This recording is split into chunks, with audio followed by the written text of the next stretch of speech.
Keep it going for Joe Charnitski. Come on up, Joe.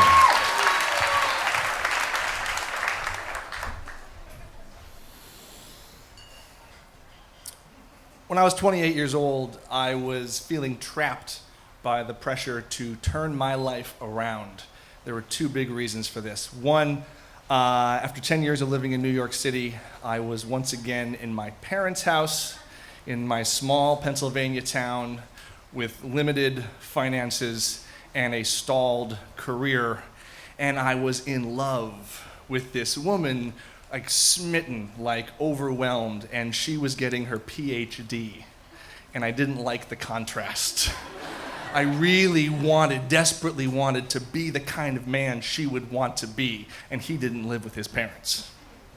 All that's happening, plus a month after I returned to Pennsylvania, my father was diagnosed with late-stage kidney cancer. The doctors were very clear, it's quite advanced, there's not much we can do, and I really wanted to get, back on my feet before my dad died. I wanted him to know I'd be okay. So there's a lot going on. I had a career in New York in film and TV, and I was looking for film and TV work in New York still while I was living in my small Pennsylvania town. I expanded that search to Philadelphia. I applied for a job as like a morning news producer in the small town, which probably would have been hilarious, but I didn't get that job.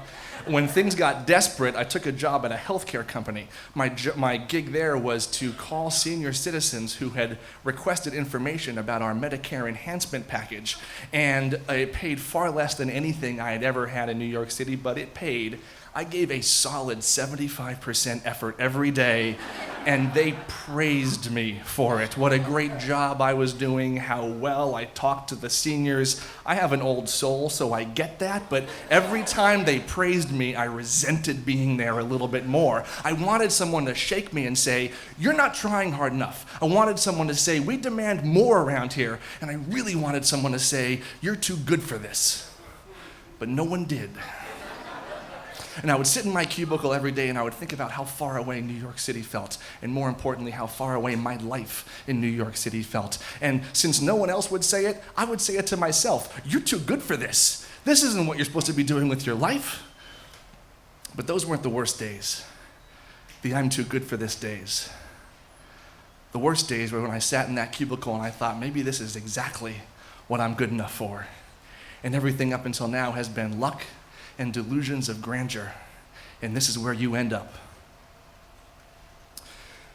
At some point I realized I gotta do something desperate. So my plan B, or really by then it was probably plan K, was I was going to apply for a master's degree in political science at the same university my girlfriend was getting her PhD.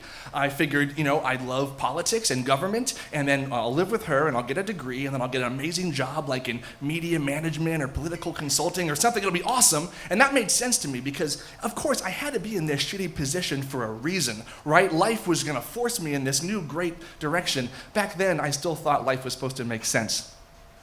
And the thing I knew was, look, she's getting her PhD from this school, and frankly, I knew I was smarter than her. So I figure I'll get in, and it'll be great. Made total sense to me, not to the university. It turns out my bachelor's degree in film and TV was not the proper criteria to get into a demanding master's program in political science. I have a funny memory about that time in my life. I love to read old books, like the classics, like the top 100 books of all time, that kind of stuff. I told you I have an old soul. And one of the books I read during my Pennsylvania exile was Gulliver's Travels. So that book, if you don't know, is about this guy, Gulliver. He's like a sailor, and he always goes on these adventures, and his boat always crashes. And his most famous travel is when he arrives in this place called Lilliput, which is a land of very small people, and he's like a giant, and that's awesome for him. But then he gets back to England, and for some reason, this nut gets back in a boat and goes out on another adventure, and this time he crashes in a land of giants. And he's the small person. And there's this scene where he's been captured by a giant and he's put in a bird cage like a pet. And he's so despondent. And he's remembering how wonderful it was to be in Lilliput and to be a giant.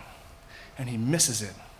And I close the book and I'm reflecting on it and I think, well, it's funny, because Gulliver, he's the same size in both places. Only his surroundings have changed. And of course I think, oh, that's me. I'm the same guy in big city New York or small town Pennsylvania, flashy job in TV or nobody cares job in healthcare. Only my surroundings have changed. My father died. That relationship, about a year later, ended.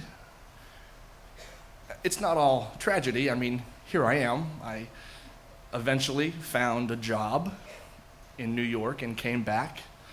I eventually fell in love again. I still hope my dad knows I'm on my feet and I'm okay.